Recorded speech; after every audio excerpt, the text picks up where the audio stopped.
అందరికీ నమస్తే, welcome to my channel. And నేను చాలా రోజుల తర్వాత వ్లాగ్ చేస్తున్నాను.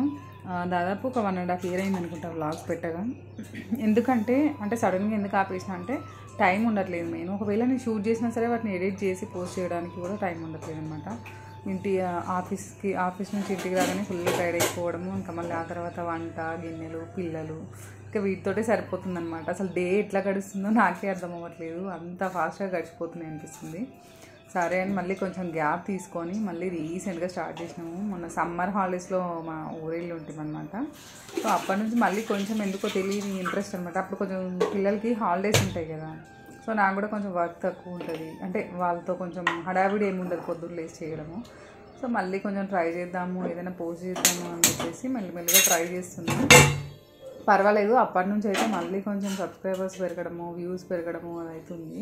అండ్ చాలామంది షార్ట్ వీడియోస్ చూసిన వాళ్ళు లాంగ్ వీడియోస్ పోస్ట్ చేయండి, ఇంకా మీరు పెట్టండి, నార్మల్గా ఓన్లీ మ్యూజిక్ యాడ్ చేసి కాకుండా వాయిస్ ఓవర్ ఇస్తూనే పెట్టండి, మీరు ఎక్స్ప్లెనేషన్ బాగుంటుందని చెప్పేసి మెసేజ్ చేస్తున్నారు అనమాట.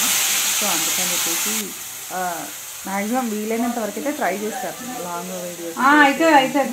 అండ్ ఇదైతే మండే రోజు మార్నింగ్ చేసేసాం అనమాట. ఎంత ఉంది టైంలో 3 రోజులు, అంటే సండే తర్వాత వచ్చే ఆ 3 days ఉంటాయి కదా, సోమ మంగళ బుధవారాలు వరుసగా వెజిటేబుల్స్ కర్రీస్ విషయానికి వస్తే మన ఆకుకూరలే ఉంటాయి అనమాట. అండ్ ఇది మా పిల్లల కోసం నేను పుదీనా రైస్ చేస్తాను. మామూలుగా నేను పుదీనా రైస్ అంటే నాకు కొంచెం కుక్కర్లో స్టీమ్డ్ రైస్ లాగా మన వెజిటేబుల్ బిర్యానీ చేస్తాను కదా, ఆ టైప్లో ఇష్టం. కాకపోతే మాకు మళ్ళీ వేరే కర్రీ చేసుకోవచ్చులే అని చెప్పేసి వాళ్ళిద్దరు మనం చేస్తున్నాను అనమాట పుదీనా రైస్. పచ్చడి తింటారు కానీ కొంచెం ఇట్లా పుదీనా రైస్, క్యారెట్ రైస్, టమాటా రైస్ వాటంత ఇంట్రెస్ట్గా తినరు, అందుకని చెప్పి వాళ్ళ కోసం అట్లా చేస్తుంటాను. పాలకూర కూడా నచ్చదు వాళ్ళు తినడం, అందుకే పాలకూర తెచ్చినప్పుడు కూడా పాలకూర రైస్ అట్లా చేస్తేనే తినరు. అండ్ ఇదేమో పెరుగన్నము, ఎందుకంటే మనం వేడి అన్నంలో పెరుగు వేయొద్దు కదా అని చెప్పేసి నేను చెయ్యి కాలిపోతుంటుంది అని చెప్పేసి ఒక బౌల్లో రైస్ పెట్టేసుకొని లైట్గా సాల్ట్ యాడ్ చేసి ఆ తర్వాత గ్లాస్ తోటి అట్లా స్మాష్ చేస్తే తొందరగా మెత్తగా అవుతుంది అనమాట. ఆ తర్వాత పెరిగేస్తే మంచిగా పట్టింది అనమాట. సో టేస్ట్ కూడా బాగుంటుంది అనమాట, పిల్లలు ఈజీగా తినడానికి ఉంటుంది. అదే పలుకు మీద అంటే పుల్లలు అన్నం ఉన్నప్పుడు పెరిగేస్తే ఏంటంటే పెరుగు అన్నానికి సరిగ్గా పట్టదు, ఇంకా వాళ్ళు తినడానికి కూడా ఈజీగా ఉండదు అనమాట. అండ్ మా పిల్లలకు డైలీ పెరుగన్నం కంపల్సరీ ఉండాల్సిందే, ఏ కర్రీ అయినా సరే పెరుగన్నం కంపల్సరీ. అందుకని చెప్పి అట్లా ఒక బాక్స్లో ఫస్ట్ కింద బాక్స్లో అనమాట కర్రీ రైస్ తిన్న తర్వాత పెరుగన్నం తింటారు కాబట్టి కింద పెరుగన్నం పెట్టి వాటికి కొంచెం దానికి అంచుకి ఏదైనా పిక్కిలు కానీ లేదంటే రోటి పచ్చడి కానీ అట్లా పెడుతుంటా. ఏదైనా కర్రీ నచ్చితే వాళ్ళకి ఫ్రై కర్రీస్ లాంటివి ఇట్లా అడిగితే అది కూడా పెడుతుంటా. అండ్ ఇంకా ఈ పుదీనా రైస్ కూడా చేయడం చాలా ఈజీ. మనం ఒక మిక్సీ జార్లో పుదీనా ఆకులు, ఒక 2 టమాటాలు, కొంచెం పచ్చిమిర్చి, ఒక 2-3 పచ్చిమిర్చి అంతే, అల్లం వెల్లుల్లి పేస్ట్ అంతే గ్రైండ్ చేసుకొని ప్యాన్లో ఆయిల్ వేసేసుకొని అది వేసుకోవాలి. అది మొత్తం కుక్ అయ్యి ఆయిల్ పైకి వచ్చేటట్టు గ్రేవీ ఉంటుంది కదా, అది మొత్తం ఆయిల్ పైకి వచ్చేటట్టు ఉడకాలన్నమాట. ఆ తర్వాతనే మనం రైస్ వేసుకొని కలుపుకోవాలి. కొంచెం గరం మసాలా, కొత్తిమీర వేసుకుంటే అయిపోయినట్టే అనమాట ఈ రైస్. అండ్ టేస్ట్ బాగుంటుంది, వాళ్ళు తినడానికి ఈజీగా ఉంటుంది, మనకు కూడా చేయడం కూడా ఈజీ అనమాట. చేయడం ఈజీ విషయానికి పక్కకు పెడితే వాళ్ళు తినడం మనకు కావాలి. అందుకని చెప్పేసి నేను వాళ్ళు తినని కర్రీస్ అన్నీ మ్యాక్సిమం తినని కూరగాయలు అన్నిటిని ఇట్లనే చేస్తాను అనమాట. పాలకూరతో అయితే పాలక్ రైస్, క్యారెట్ ఫ్రై తినరు ఇంట్రెస్ట్గా, సో క్యారెట్ రైస్, బీట్రూట్ కూడా అంతే, బీట్రూట్తో కూడా అట్లనే చేస్తుంటాను అనమాట. ఇంకా వీళ్ళకు లంచ్ బ్రేక్ వచ్చి స్కూల్లో 12:30, ఈలోగా బ్రేక్ఫాస్ట్ ఏమో స్కూల్లో 10-10:30 అట్లా ఉంటుంది. ఇంట్లో టైం ఉంటే ఒక దోశ, ఇడ్లీ చేసినప్పుడు ఒక ఇడ్లీ, కంపల్సరీ పాలైతే తాగేసి వెళ్తారు.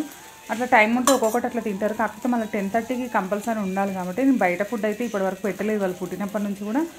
అంటే టైంపాస్కి జస్ట్ స్నాక్స్ లాగా సైడ్ డిష్ లాగా అట్లా తింటారు, టైంపాస్ లాగా బిస్కెట్స్, చిప్స్ అట్లా తింటారు. కానీ బ్రేక్ఫాస్ట్కి అవి తినాలని మాత్రం ఇప్పటివరకు అసలు పెట్టలేదు. ఏ చిప్స్ కానీ ఏ బిస్కెట్స్ కానీ బయట ఫుడ్ మాత్రం అసలు బ్రేక్ఫాస్ట్గా ఇవి తినండి అని పెట్టలేదు. ఇంట్లో తయారు చేసినవి కంపల్సరీ నేను ఇడ్లీ, దోశ, చపాతీ, అదే మనం ఇంట్లో చేసుకునే టిఫిన్స్ అన్నీ, ఒక ఆయిల్ ఫుడ్ తప్పితే ప్రతి ఒక్కటి బ్రేక్ఫాస్ట్కి నేను చేయాల్సిందే.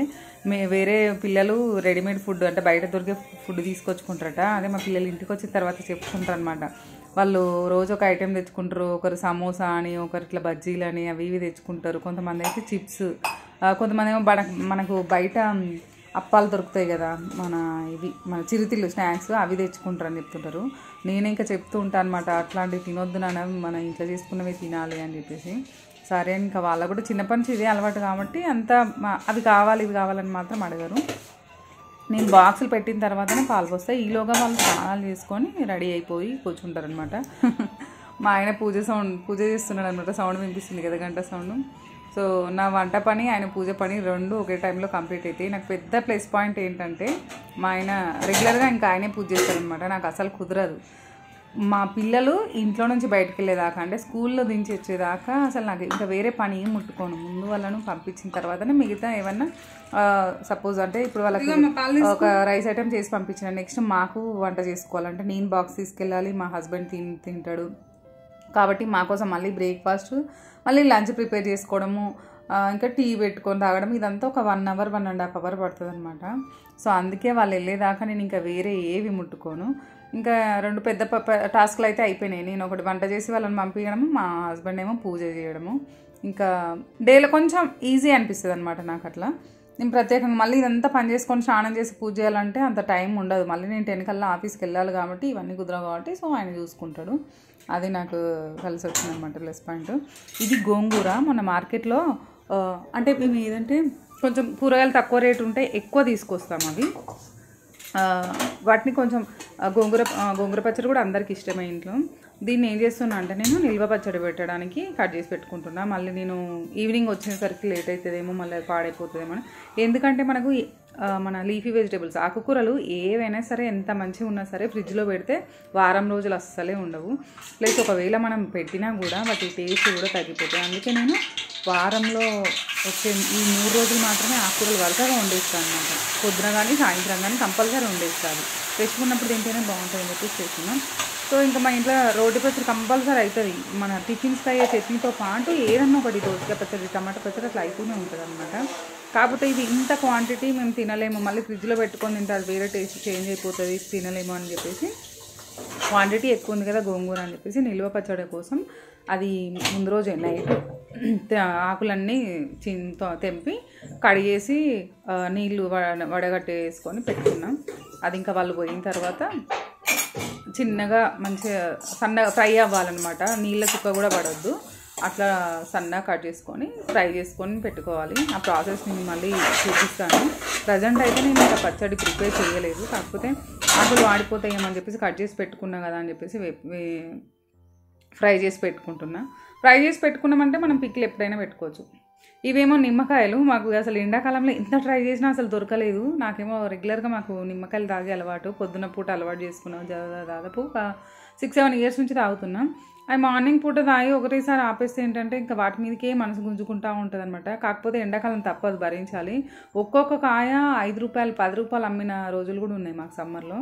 అప్పుడు కూడా నేను సమ్మర్కి ముందు తక్కువ రేటుకు దొరికితే ఇట్లా స్టోర్ చేసి పెట్టుకునేదాన్ని. కాకపోతే ఈసారి నాకు అసలు అవి కూడా దొరకలేదు. అసలు ఇంకా కంప్లీట్గా తాగలేదు ఒక 1 మంత్.